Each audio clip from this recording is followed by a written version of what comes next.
What's up, Cash Crew? Happy New Year. Welcome to the new decade.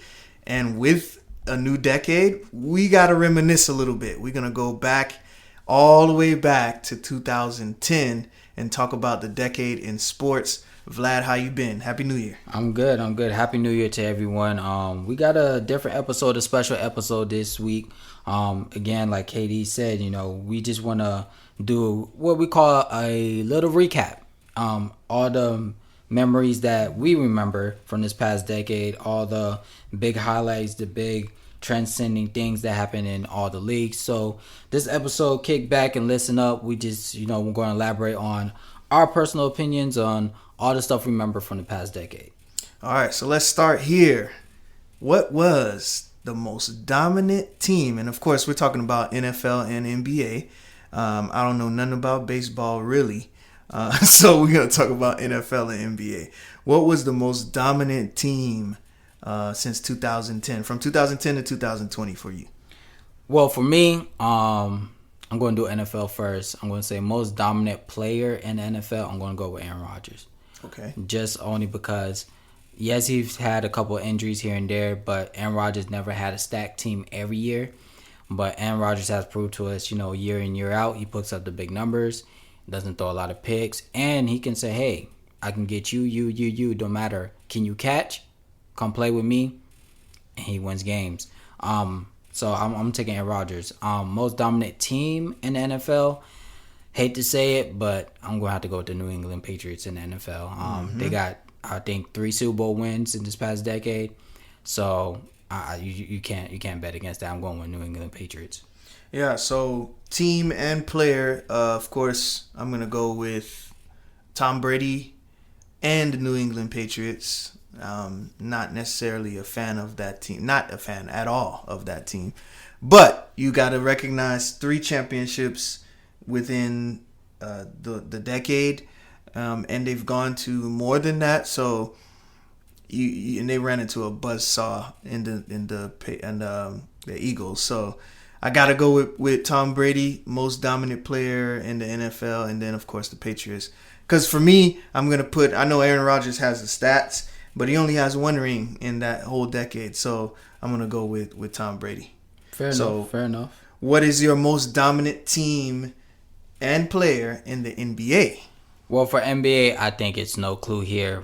I got to give it to LeBron James for most dominant player. LeBron has won 4 championships within this decade. He's also been to 9 out of 10 finals. That's dominance across the board. He's breaking records every year. He's taken... Hold on. You got to back up for a second, man. 9 out of 10 finals. He's Mr. Finals for this decade. That's ridiculous, man. 9 out of 10. He might be the most dominant player. I don't know. I don't want to start nothing crazy, but he that's incredible. Like I said, hate, love the man. You got to respect greatness. That's dominance.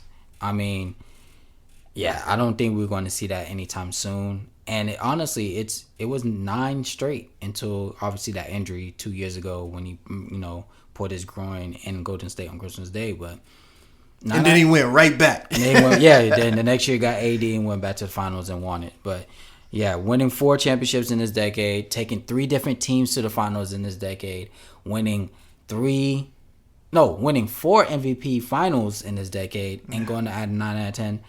I think there's no clue here. It's LeBron James. But most dominant team, I am going to go with the Golden State Warriors.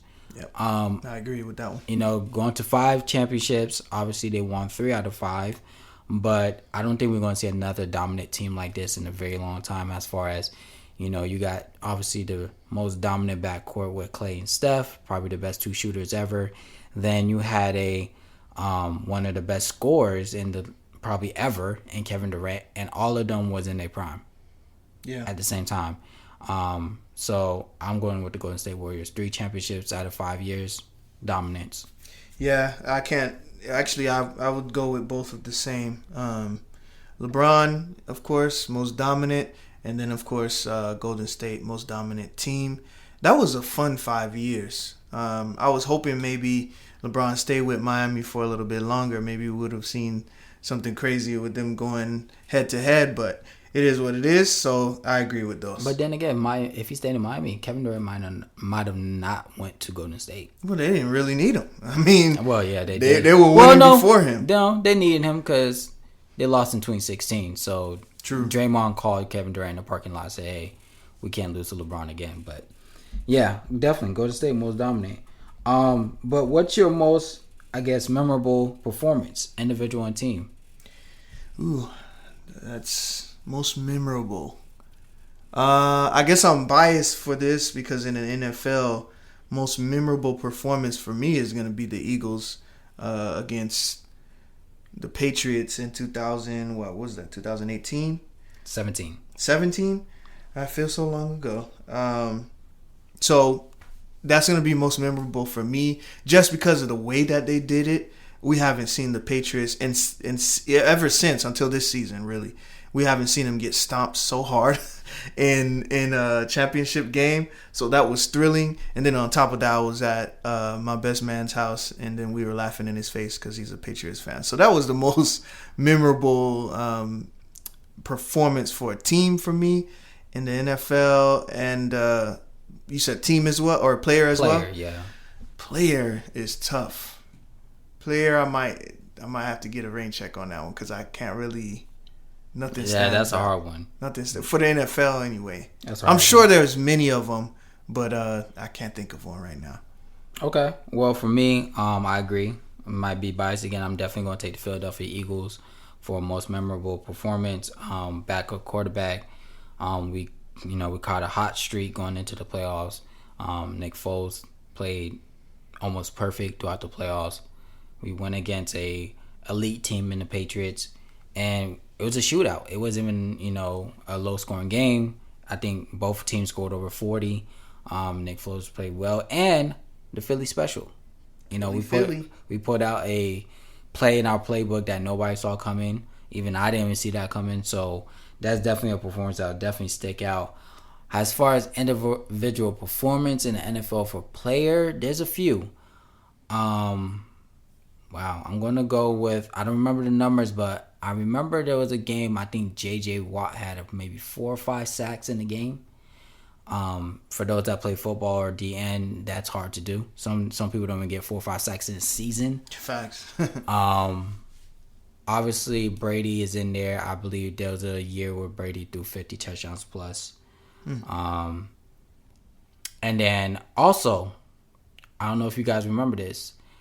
Anybody remembers Aaron Rodgers' performance against Dallas in Dallas to beat them in the playoffs? That's my most favorite one. I think Aaron Rodgers went completely perfect in the scoring drive. And then that big throw to Jared Cook. And then that led up to the game-winning field goal to beat Dallas. So that's most dominant performance. Most memorable. Oh, I'm sorry, most memorable. But how about for the NBA? Most memorable performance in the NBA. From 2010 to 2000. This was memorable not for a good reason. LeBron's performance against Dallas, first year that they went to the championship. JJ Barea is guarding you. I'll never forgive LeBron for that, man. We had just moved at the time, so I was literally watching the finals on a milk crate, man. It was a milk crate. I was sitting on a milk crate, and my TV was on a milk crate as well at the time because we hadn't moved in fully. And I just remember seeing that and yelling, cussing at the screen like, "What the hell are you doing, LeBron? That's JJ. That's Mouse in the house. He's as tall as me. Like, what are you doing?" So that was most memorable because of the despair that I had. Yeah, definitely. Okay. What about team? Most memorable performance of a team. Go with yours. Let me see if it jogged my memory. This is a long decade. It is a long decade. For this decade, I'm going to take my young star. I'm going to take Devin Booker. The performance he did in Boston, scoring 70. Reason why, because nobody's ever touched that outside of Kobe, who had 81, and Devin, came close to that. But it's just the fact, even he did lose that game as a team, but the fact at his age, he was 21 when that happened. Sheesh. Baller. D-Book. And I mean, he just put on a performance. But there's also one other one. I don't know if a lot of people remember this, but I always go back and watch this on YouTube.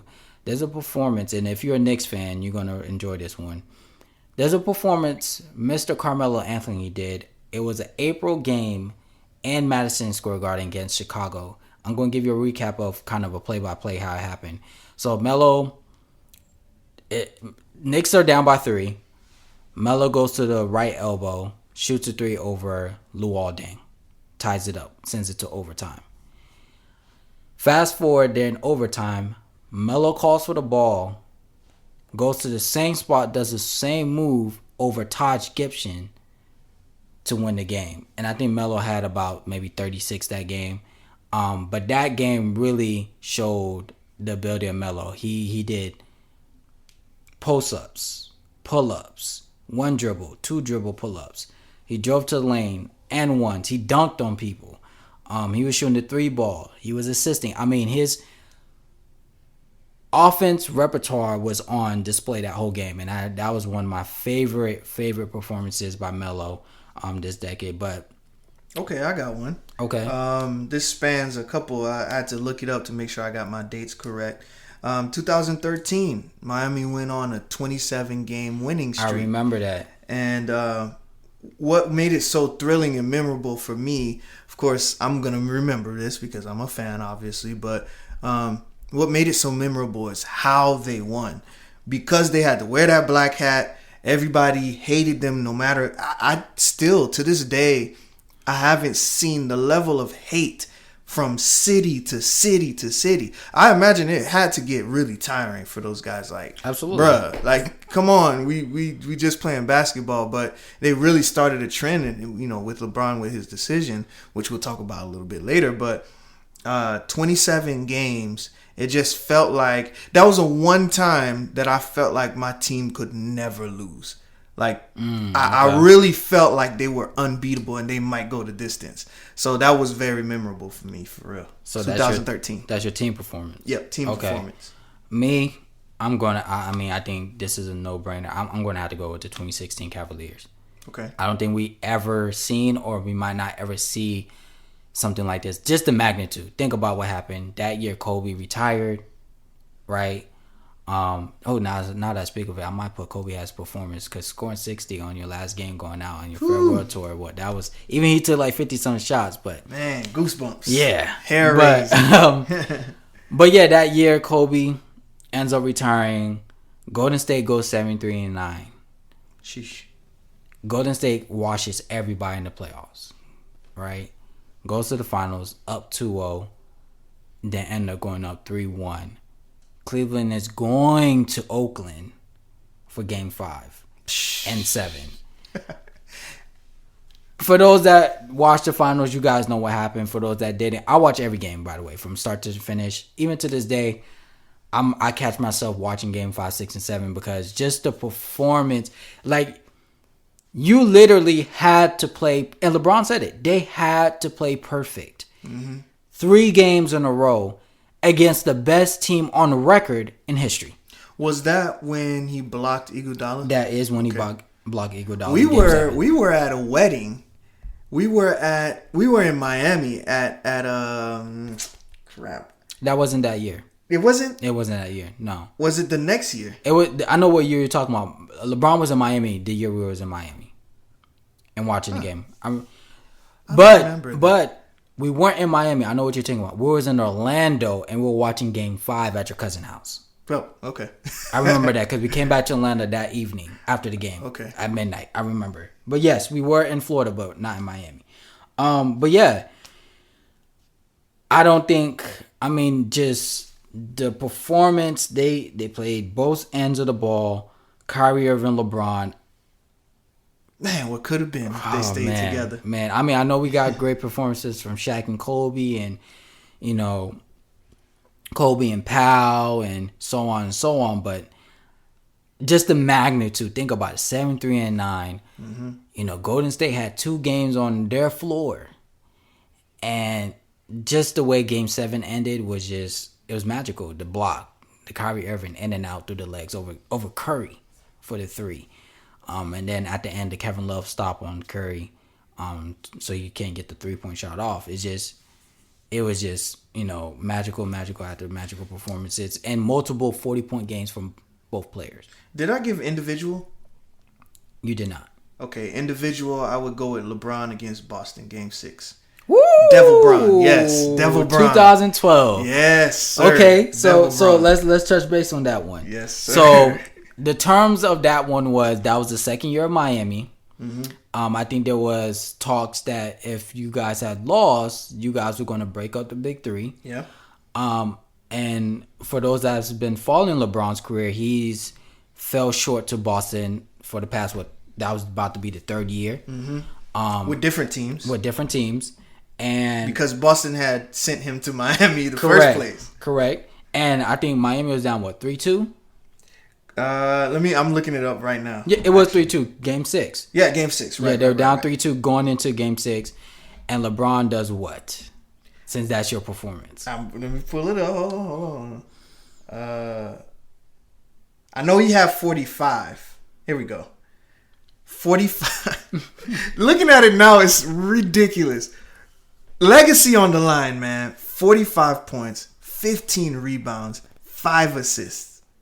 And just the stare. The stare is really what gets me, man. Because after that, it's like everything he does, the kids pick it up on the court. And you start seeing it. And so the summer after that, going out to pick up games and everything, everybody want to do the stare. I'm like, bruh, you didn't drop 45 and 15 and 5 on me. You can't stare at me like that, little kid.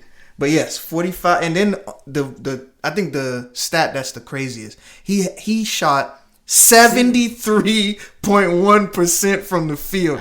Absolutely ridiculous. And here's even the bigger thing that was for me, because I watched that game and I remember it very well. Most of the shots he took was jump shots. And everybody was killing him. He can't shoot in big games.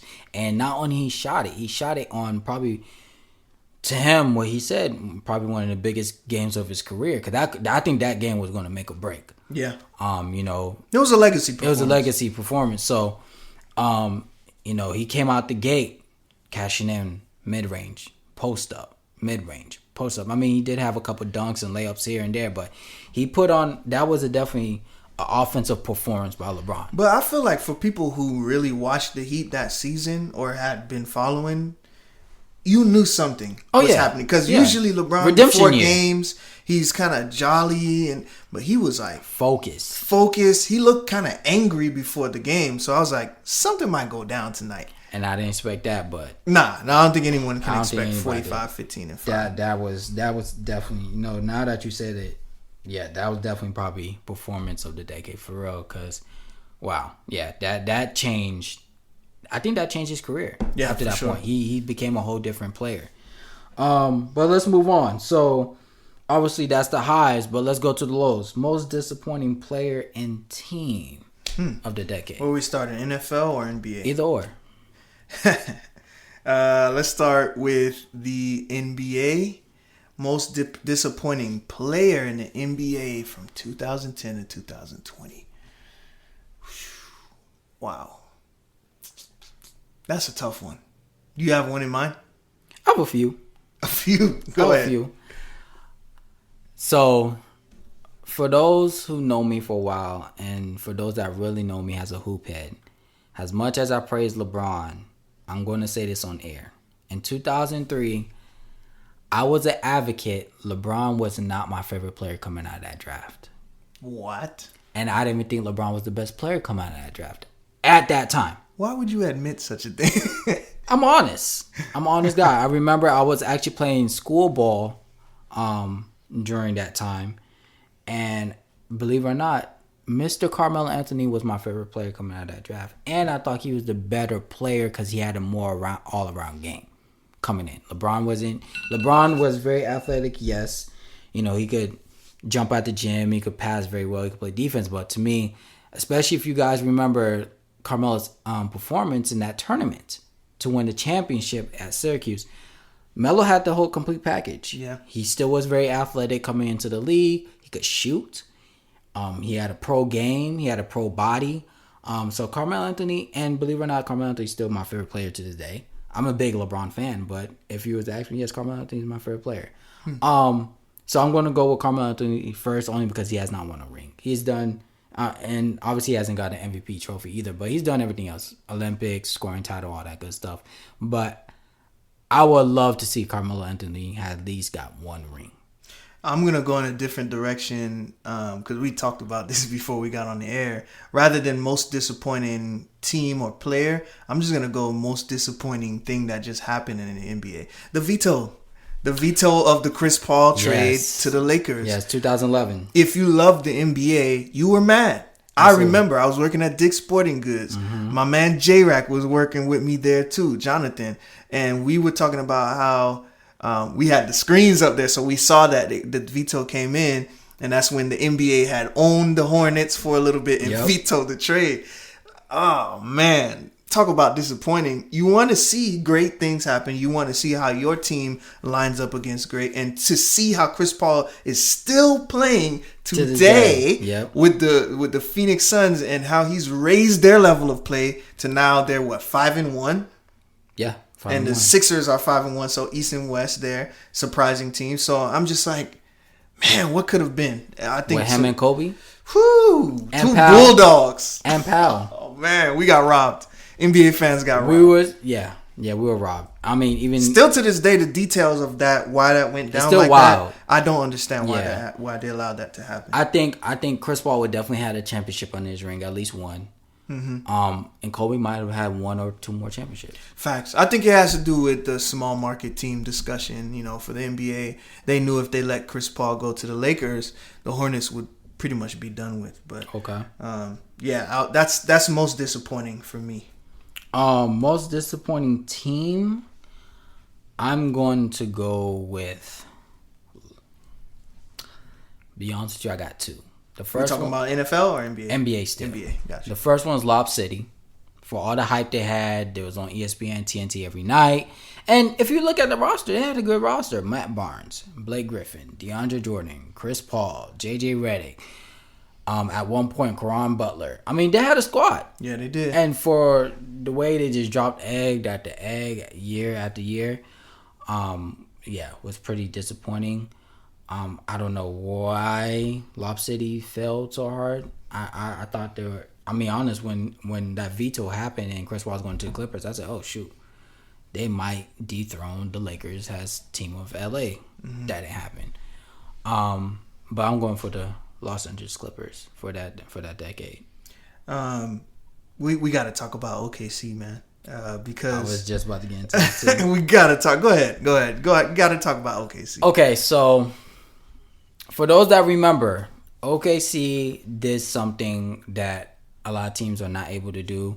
I even think Boston currently now is trying to do, and they still probably not going to do it. There was a time OKC, let me make you guys remember, had Russell Westbrook, Kevin Durant, James Harden, Reggie Jackson, Jeff Green, Serge Ibaka. Oh my God, I forgot about Serge. All on the same team, and they all were under 28. How the heck did they do that? Currently, right now, let's take the 3 stars. Westbrook, Kevin Durant, Harden. Let's look at the personal accolades between the 3. That's 4 MVPs. That's 4 scoring titles. No, I'm sorry. Wrong. That's 7 scoring titles. Goodness. That is 2 championships. Although that's only with one person. Obviously with KD. But once they start playing, it send Harden to Miami. But anyway. And 3 years of triple doubles. Wow. Obviously by Westbrook. Of course. What a dynamic 3. And this organization blew all that up because of $4 million. Ouch. and now they got 4 million draft picks. I don't think I think honestly, by the time maybe I get in my 50s, this will be a 30 for 30 because it's just now Kevin Durant's just not turning 32. Remind you, OKC was in the finals against Miami in 2012. That was 8 years ago. We decimated them boys. So Kevin Durant would have been, what, 23? Yep. So that means we didn't get to see the true potential of what that core could have really been. And we don't know if we would have been able to because, yes, they may have been able to re-sign that first contract, but we never know. We may Championships change people's minds. And money, of course. Yeah, and obviously we know because we see it now. You know, you could go to another team and get a bigger bag. Obviously, that's what Harden done. Mm-hmm. That's what Westbrook done. That's what Kevin Durant done. But they could have been probably the best dynasty because they were all young and very good very early.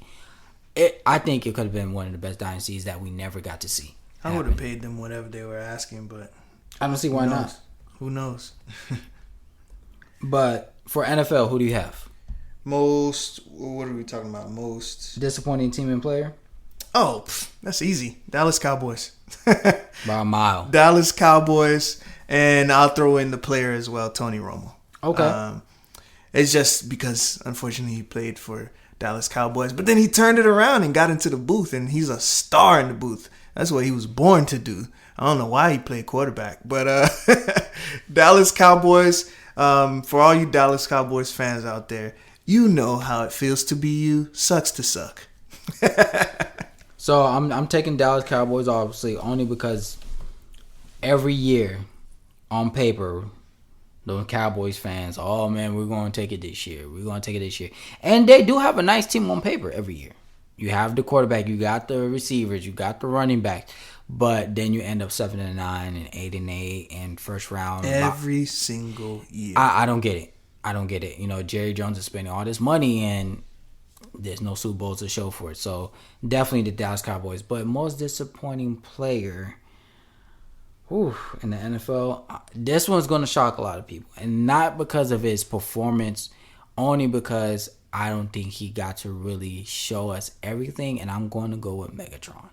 The fact that he ended his career early, not just by choice, but I wish Megatron, just like Barry Sanders, obviously I didn't get to watch Barry Sanders, but like all the old heads said, just like Barry Sanders retired early, I wish Megatron didn't retire early. I think he might have had a chance to win a Super Bowl by now, but not in Detroit. Well, he wouldn't be in Detroit. You know, Yeah. Obviously, I'm pretty sure Bill Belichick would have called him up and Yeah. brought him to New England, just like they did Randy Moss. But, man, I don't think... I mean, I know we got DK Metcalf. I know we got D-Hop now and all these guys. But I don't think it's going to be I mean, the things Megatron used to do in the field... I'm sorry. Call up whatever DB you want. No man one-on-one is checking him. Facts. He had it all. He had it all. Speed, height, physique, hands, route running. And his quarterback wasn't the best in the league every year. You talk about disappointing. Matt Stafford was drafted in 2009, and he's done a bunch of nothing since. I mean, he's put up stats. He's put up stats, yeah. But he's gotten a bag because Detroit got to spend it, you know. But, yeah, I'm definitely going with Megatron. My favorite receiver of all time. I just wish, he didn't retire as early as he did. But definitely, it would have been nice to see what Megatron could really, I guess, come out to be if he played the second half of his career out. Okay. So, what were the most memorable situations? So, there's so many. Of course, we can start with LeBron's decision in 2010 and how that changed player empowerment till today. You have basically players are pouting their way out of contracts and telling them, just making things blow up. I mean, hey, I'm not mad at it because it got us Jimmy Butler, and maybe if Harden out Jimmy Butler, so and maybe you can come to Miami as well. But the empowerment for the player, do you see it as a good thing or a bad thing? I see it as both. It definitely puts a lot of a lot of power in the player's hands, but that can also be dangerous. Mm-hmm. Has a hoop head, yes, you want to see the Lakers, the Boston, the Miami, the New Yorks on TV, but I also do like, for those that have been watching basketball for a while, like the early 2000s. Do you remember the time where every night it was a game to watch? Mm-hmm. Every night, every team was a team to watch. There was at least one star or very good players on every team across the board. Minnesota had KG. Yep. Utah had Darren Williams and Carlos Boozer. Wow. Cleveland had LeBron, a young LeBron. Denver had a young Carmelo. Miami had a young Dwayne Wade. Lakers had Kobe, so on and so on and so on. So every night was a game to watch. Even small teams like Trailblazers. I mean, they had Brandon Roy, which a lot of people forgot about. But what could have been? And then Seattle at the time had Ray Allen. So I just wish the NBA kind of went back to that, especially with the upcoming stars coming out. I just think now it's a little bit lopsided. Because, at the start of the season, you can kind of tell, okay, no matter what happened, we know who the top 5 teams are going to be every year. Unless there's a big trade, obviously, like Kawhi going to the Clippers and LeBron going to the Lakers. That's when the landscape gets changed. But for the most part, when's the last time Atlanta been relevant? When's the last time... they're a little bit relevant now, but Phoenix been relevant. When's the last time Orlando been relevant? All these teams. Yikes. Used to be on TV. Amari and Steve Nash in Phoenix, Dwight and all those shooters in Orlando. So that's why I kind of think I hope that NBA put a little chokehold on that. Don't let all the stars just go to these big cities and stack up and have super teams, and then next you just got 5 good teams and a whole bunch of trash after that in the league. Well, it has changed. It used to be, when it was Ray Allen, KG, and Paul Pierce, when they started that whole big 3 type of thing, which, they didn't start it, they brought it back because there's been big 3s in the NBA. Even back to the Showtime Lakers days, those were stacked teams. Don't let no old head tell you differently. But now we're seeing, especially with this past year, I think it's the culmination of I think since 2015, this has been the change, because you're starting to see it was Steph and Clay, and then to a lesser extent Draymond.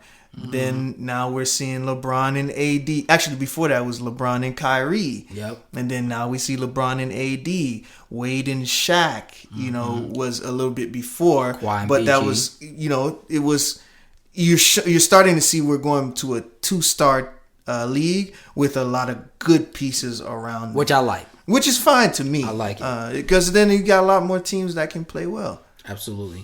I like that. I definitely think that's the way to go. You get your 2 stars, and then you just build around that. But in the NFL, you cannot ever forget the sacrifice made by Colin Kaepernick and the kneeling. It was one of the most explosive things. Quick story. As some may or may not know, I have a cousin who plays in the NFL. Watched him play all the way through college. But I remember in that year, I think he was a sophomore. Yeah, he was. Yeah. 2016? No, 2016. He was a freshman. He was a freshman 2016 because he went 2016 to 2020. Yeah. So he's a freshman. We were playing, I say we, but Georgia Southern was playing against Auburn. And I'll never forget, that's when stuff just started popping off with Colin Kaepernick. And mind you, I'm in the deep South. and ain't no big money. We up in the nosebleeds, so a lot can go down in the nosebleeds. And it didn't even pass my mind. The anthem started playing and everyone stood up. But I was tired. I had driven from Atlanta to Auburn straight, early morning to get there by noon, by kickoff. And I was tired. I wasn't even thinking about the kneeling situation. And me and my wife stayed sitting down. And it wasn't until I heard someone behind me say pitiful or something like that, stand up and salute the flag. And I'm like, what are y'all talking about? And I'm like, oh, I forgot about that situation. Did I stand up? Hell no. I'm a grown ass man. I don't give a damn. You're going to have to come get me, and even Correct. Then I'm taking your head off. But still, it was just that situation was larger than life, and it lasted so long. It's still going on. Colin still is not in the league. So it was one of the biggest situations that I think has happened in all of sports, because now there's this change, even in the NBA, like to see Black Lives Matter on the court. You would never ever think these billionaire owners would have allowed even it. shut down a whole day's worth of games Yeah. across every league. Yep. We saw that earlier this year. Player empowerment, man. It definitely has changed a lot of things. The voices are definitely being heard. Yeah. But obviously, for those that have been keeping up with us this whole season, we like to touch not only on sports but the money behind sports. Yeah, absolutely. So, most memorable, groundbreaking contracts. I'm going to go in the NBA. I'm going to go with Steph. I remember the day you called me and said, bruh, Steph just got $200 million. It was 205, I believe. And I said, what? Run that back. Run that back. You said $205 million. That was the first 200 plus contract in the NBA ever. I had never heard of such money. But truth be told, I had heard actually, because they had been getting that kind of money in the MLB. Correct. Albert Pujols, when he got $300 million. Yeah. And but that was over the span of so many years. 10, 12 years, yeah. So I was like, whatever. But then just breaking down the numbers of Steph's contract, it's just ridiculous. To now, it's just whatever. It's commonplace. Max contract is going to be around $200 million. So, yeah, that was the most memorable contract situation for me. Okay, I'm going to go same year, but in probably the same week. But I'm going to go with Mr. James Harden, only because his was an extension. Yeah. Of 210. Wow. I didn't think that was going to happen. He deserved it. He played well for Houston, especially during that time frame. That's when he was going in that battle with Golden State in the playoffs. But yeah, for you getting an extension for 210, and I mean, granted, like I said, earlier in the episode, he came from OKC, and it's crazy that they had to let him go because of $4 million, and then 8 years later, he gets a 210 extension. So it's like, hey, he could have just paid him. Yeah, he could have just paid him. But definitely James Harden. And in the NFL, I think it's a no-brainer. Knock out of the park. Everybody knows. My homeboy, $500 million. Yeah. I didn't see it coming. I remember this was the talks between me, and talks to some of our other friends. How much he's going to get? Is he going to get 200? Is he going to get 3? How long is the contract? And then out of nowhere, nobody saw this coming. 505. It's just ridiculous, man. And it's still shocking every time I talk about it, like, man, he really just got paid. I mean, yes, the contract's for probably the rest of his time playing in the NFL. But for an NFL contract, this is not NBA now. This is NFL contract. Once I saw 5 has the first number, I said, nah, this is... I don't need to read the rest. But that's incredible. But definitely he's played up to it. He deserves it. And maybe this is going to be the new trend, These upcoming stars. If you perform at a very, very high level at the early ages of your career, as you can see, these teams will pay. I was going to go actually with Peyton Manning's contract back in 2012. Okay. When he left the Colts and went to Denver. Okay. 5 years, $96 million. Not the numbers really what shocked me. What shocked me is because he was old. And he came off that surgery. And I was like, what are you doing, Denver? And it proved him right. I mean, he still won. So that was incredible to me. 5 years, $96 million. In today's money would have been $198 million. So he definitely got paid. That's more than Deshaun's new contract. Mind you, the salary cap back then was $120. Wow. So I don't know how Denver won a championship by paying him. Well, that much. They had young guys. Von Miller was still young, so they didn't pay Von Miller yet. Well, then again, and then of course it's over the 5 year term. Well, last but not least, now that we're starting a new decade, this is the first year going into a new trend, a new decade of sports. What do you look forward to as far as, how the league has changed? Who's your new upcoming star? Who you looking forward to seeing in these next 10 years on both leagues? I mean, I'm biased. In the NFL, I look at the NFL differently now. I mean, I watch not just as a fan, but as a family member now. And being around Kendall, it's been a joy to be able to see him rise to the NFL. But then seeing the inner workings of the NFL now has been Absolutely. really cool, and being able to meet other guys that are in the NFL and seeing how normal they are. These are not guys that are pretentious by any means. They're not divas. These are guys that just love football. So me going forward is I'm looking forward to just seeing how well my cousin can do, to be honest. Besides that, Tua. I love seeing Tua. I love seeing Lamar Jackson. I love seeing Russell. I almost said Westbrook. Russell Sierra Wilson. I love seeing the black quarterbacks do well, save for Tua. But I love Tua because of the culture behind it. I like the way that the NFL is going. They're becoming a little bit more open-minded, and that is a far cry from what you would have believed when Colin Kaepernick took a knee. In the NBA, I just like the parity in the NBA. You would think that people are getting blown out, but because we have that 2-star system, you're starting to see things crop up here and there. You would think the Nets were going to be, undefeated right now, and they're 3-4.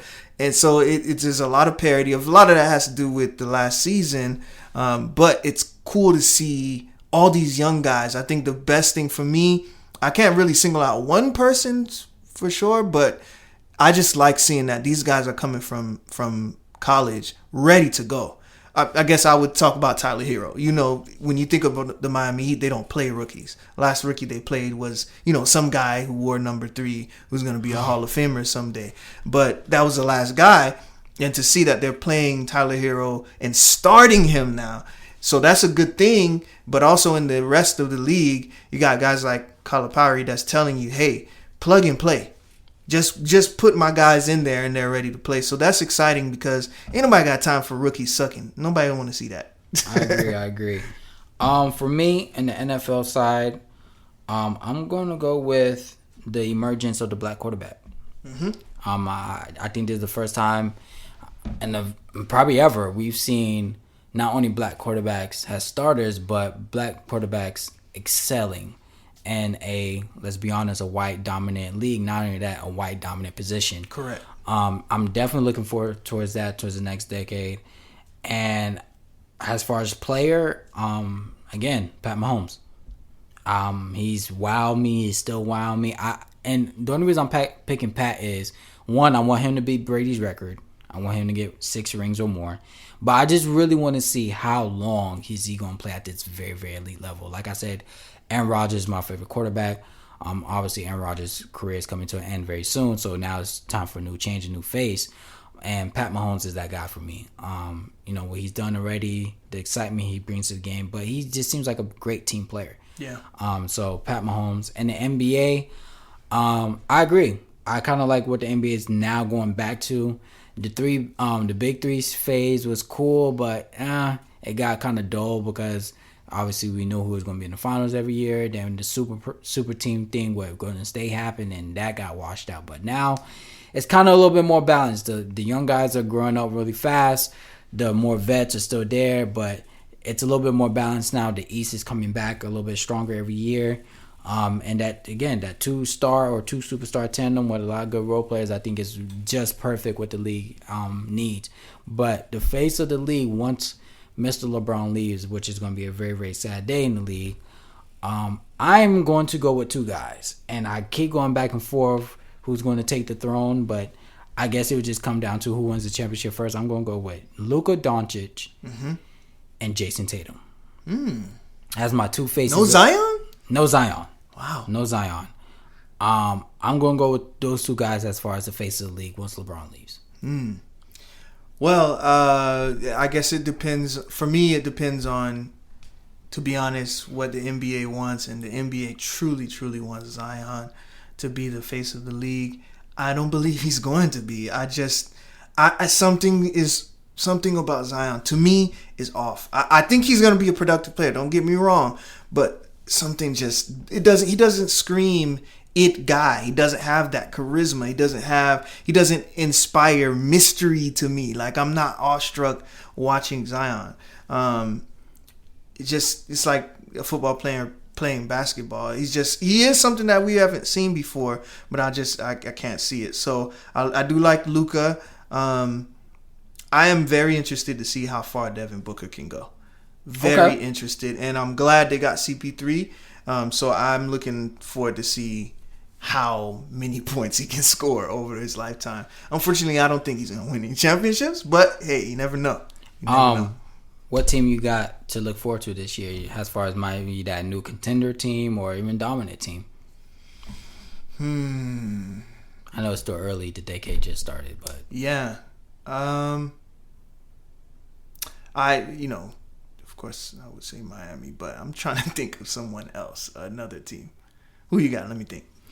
Well, for the NFL, I got the Chiefs until you knock out Mahomes, of course. For the NBA, I'm going to go with my boys. I'm going to go with the Atlanta Hawks. Okay. And on the West, only because the West, to me, I feel like changes every 2 years. But as of right now, where it stands, even though they're off to a slow start this year, I'm going to go with the Denver Nuggets. Oh, nice. With Michael Porter Jr., if he develops into what he should be, Denver could be back. Jamal Murray's still there. Jokic is still there. That's a good one. Yep. I think I like to see what's going on with the big men right now. We're starting to see a reincarnation of KG everywhere. Seeing AD and seeing Bam Adebayo, how they're evolving, and then seeing Christian Wood. Oh my God! Like, Christian Wood is literally getting better with every single game in Houston. So the big man is changing. They're putting the ball on the floor. They can shoot threes. It's not just a European guy that can do that. It's not just a KP that can do that to you. Now everyone's getting on that wave. So I'm looking forward to that. So I would say, if I'm forced to say a team, I would say Miami, of course. And I mean, you guys got a young squad, so the player would be Bam Adebayo. Okay, so Bam, Luka, and Jason Tatum, and you got Miami, and I got Atlanta Hawks. Got it. Well, that's all we got for you guys this week. Thanks for tuning in. Again, Happy New Year, and let us know what you think. What was your memorable performances, player or team, in this past decade? And what are you looking forward towards the next decade? See you next week. All right, Cash Crew. Till next time.